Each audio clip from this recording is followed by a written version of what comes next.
धन्यवाद अध्यक्ष जी। मैं वित्त विधेयक 2026 और उसके आधार पर प्रस्तुत किए गए केंद्रीय बजट का कड़ा विरोध करने के लिए खड़ी हुई हूँ। ये विकसित भारत या युवा शक्ति का बजट नहीं है, ये एक धोखे का बजट है जिसे रिकॉर्ड आवंटन, वित्तीय अनुशासन, समावेशी विकास की पुरानी भाषा में लपेटकर पेश किया जा रहा है। मैं इसकी सच्चाई को सरल शब्दों में सामने रखना चाहती हूँ, क्योंकि भारत की जनता सिर्फ नारे की नहीं, सच्चाई की भी हकदार है। सबसे पहले जिस वित्तीय अनुशासन की बात सरकार कर रही है, मैं ये बताना चाहती हूँ सदन को कि वो अनुशासन समाज कल्याण और राजस्व में कटौती करके हासिल किया गया है। इस सरकार बजट के आकार को जोर शोर से बड़ा बता रही है, लेकिन गरीबों के कल्याण के लिए बजट में घुटन है।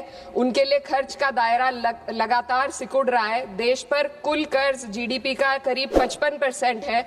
ब्याज भुगतान में ही बजट का लगभग 1/4 हिस्सा चला जाता है, जो कुल राजस्व का 40% है। आम आदमी को इस बजट साइज से कोई फायदा नहीं। यह साइज पुराने कर्ज चुकाने के काम आ रहा है, गरीबों के कल्याण में नहीं। अध्यक्ष महोदय, सरकार ने 2019 में कॉर्पोरेट टैक्स में उद्योगपतियों को छूट दी थी और कहा था कि 30% टैक्स घटाने से निवेश और रोजगार बढ़ेगा। बाद में आरबीआई की रिपोर्ट ने स्वीकार किया कि कंपनियों ने लगभग 1.5 लाख करोड़ के लाभ का उपयोग कर्ज चुकाने, नकदी जमा करने और बकाये बायबैक में किया, ना कि नए निवेश या रोजगार में। कॉर्पोरेट टैक्स टू जीडीपी अनुपात घटा है, मुनाफा बढ़ा, लेकिन रोजगार ठहर गया है। ऑटोमेशन और ठेका श्रम ने स्थायी नौकरियों की जगह ले ली। आज भी एमएसएमई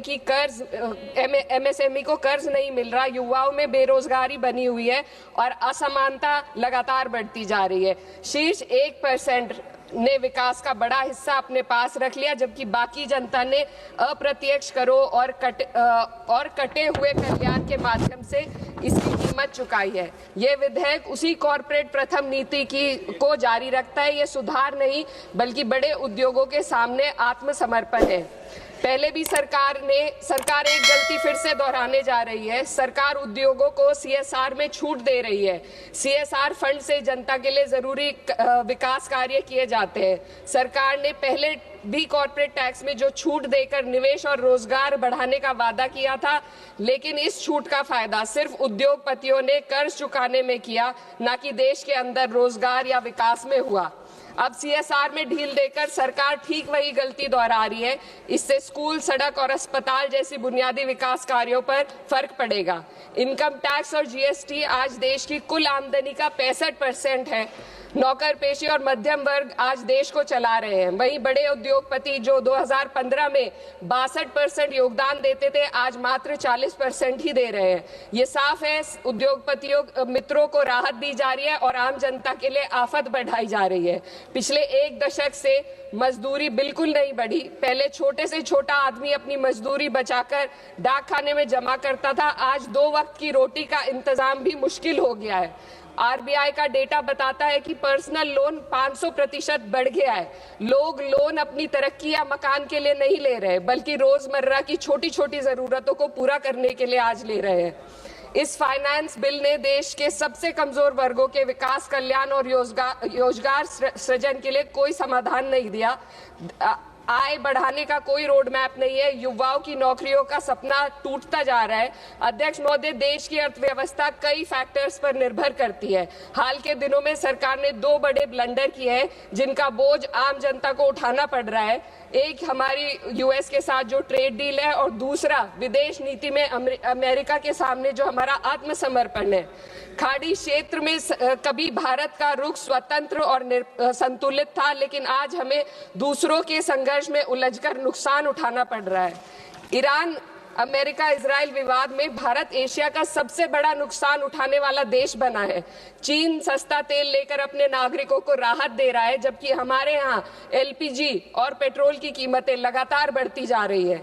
ईरान जैसे पुराने मित्र के कठिन समय में हम खुलकर समर्थन नहीं कर सके और आज गैस आपूर्ति के लिए बार बार अनुरोध करना पड़ रहा है। विदेश नीति साहस और स्पष्टता से चलती है। इसको ईरान के शहीद supreme leader Ayatollah Ali Khamenei ji ने अपनी शहादत से साबित किया। 36 साल की उम्र के लीडर ने कभी 56 इंच की छाती का दावा नहीं किया, बल्कि जब जरूरत पड़ी तो अमेरिका के सामने झुकने की बजाय उन्होंने शहादत को गले लगाना पसंद किया। लचर विदेश नीति ने देश को महंगाई और आपूर्ति के संकट की दहलीज पर लाकर खड़ा कर दिया है। सरकार कहती है भंडार पर्याप्त है, तो कीमतें क्यों लगातार बढ़ती जा रही है? अमेरिका के साथ जो हाल है वह व्यापार समझौता भी यही बताता है। आज भारत अमेरिका के साथ $40 बिलियन का ट्रेड सरप्लस रखता है, लेकिन इस समझौते के बाद हमें हर साल $100 बिलियन का आयात करना पड़ेगा। इससे सरप्लस घाटे में बदल जाएगा। इस ट्रेड डील ने देश के किसानों को अमेरिका के अमीर किसानों के हाथों बेच दिया है। अगर ट्रेड डील करनी ही थी तो पहले देश के किसानों को अमेरिकी किसानों की तरह भारी सब्सिडी देते, उन्हें तैयार करते और फिर ट्रेड डील करते। यह तो वैसा है जैसे दौड़ में किसी के हाथ पैर जंजीरों से बांध दिए गए और फिर कहा जाए अब दौड़ कर दिखाओ। हमारे किसानों के हाथ पैर महंगी यूरिया, महंगी बिजली और महंगे कृषि यंत्रों से बंधे हुए हैं। अध्यक्ष महोदय, फाइनेंस बिल पर बात हो और महंगाई पर बात ना हो तो आम लोगों के साथ अन्याय है। आम आदमी के लिए रोजमर्रा के खर्चे महंगे होते जा रहे हैं। एलपीजी, स्वास्थ्य और शिक्षा की महंगाई सबसे अधिक है। सरकार 2025 में महंगाई को 1.7% बताती है। सर 2 मिनट बस कंक्लूड कर रहे हैं। लेकिन मेडिकल महंगाई 14% है, ये एशिया में सबसे ज्यादा है। और शिक्षा की महंगाई 12% तक पहुंच गई है। कई परिवार अपनी आय का आधे से ज्यादा हिस्सा सिर्फ एक बच्चे को पढ़ाने के लिए या उसकी विवाह करने के लिए खर्च करने पर मजबूर है। पिछले बजट में वित्त मंत्री ने एम्प्लॉयमेंट लिंक्ड इंसेंटिव स्कीम की घोषणा की थी। उम्मीद थी इससे 4 करोड़ नौकरियां बढ़ेंगी। 2 लाख करोड़ का बजट भी दिया गया, लेकिन ये योजना एक भी युवा को नौकरी देने में असफल रही। इसी तरीके से पीएम इंटर्नशिप स्कीम का हाल भी यही है। 1.6 लाख का ऑफर दिया गया। Sir 2 minute. 16,000 युवाओं ने ज्वाइन किया, आधे से ज्यादा बीच में छोड़कर चले गए और अंत में सिर्फ 95 युवाओं को नौकरी मिली। सरकार ने चुपचाप इसका बजट 95% घटा दिया। जब आप हेडलाइन मैनेजमेंट, दिखावा और लोगों को बेवकूफ बनाने के लिए स्कीम बनाते हैं तो उसका हश्र यही होता है। मैं अंत में किसानों की बात करना चाहती हूँ। ग्रामीण विकास और कृषि कल्याण पर देश की पीढ़ी आबादी निर्भर है। इस मंत्रालय का पिछले वर्ष का बजट सरकार खर्च ही नहीं कर पाई। 53,000 करोड़ ग्रामीण विकास और 7,000 करोड़ कृषि कल्याण के लिए बेकार पड़ा रहा। गांव, किसान और मजदूर मदद की उम्मीद कर रहे थे, लेकिन सरकार हाथ पैर बांधे बैठी रही। अध्यक्ष महोदय, इसलिए मैं इस सदन से मांग करती हूं कि इस वित्त विधेयक को खारिज किया जाए। 2019 की कॉर्पोरेट टैक्स कटौती को वापस लिया जाए। सामाजिक क्षेत्र पर खर्च को कम से कम जीडीपी का 6 से 8% तक बढ़ाया जाए।